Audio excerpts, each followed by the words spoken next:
What has been a response that you've received to this movie that you did not expect to receive from someone?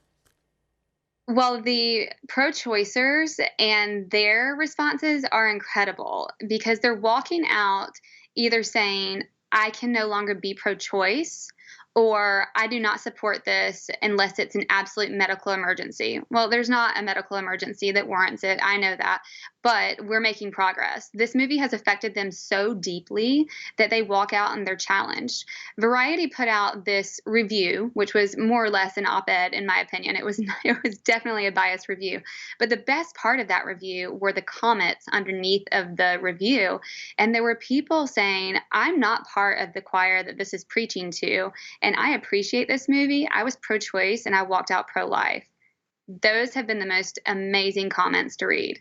Right. I mean, that gives me the chills just hearing about it. Abby was telling us a little bit about her experiences at Planned Parenthood, but when you're getting into this character, when you're playing her role, when you're trying to portray to viewers what it was like to live her experience, what was that one moment for you when you just thought to yourself, wow, what this woman has gone through and what she had to, the courage she had to have to change her mind, leave her career, change her entire political belief? What was that one moment for you during the filming of the movie?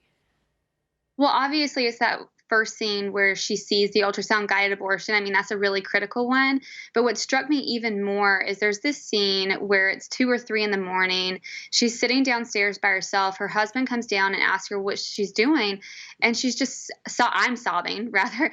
And I'm just sobbing as Abby. And she says, "I've been complicit in 22,000 abortions. How do I even carry the weight of that guilt?"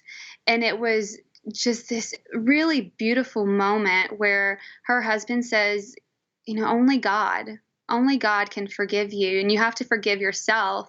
And that was the first moment where we see her kind of transition, where she gets that sense of encouragement to receive the forgiveness and to move forward and know that she can do something to change.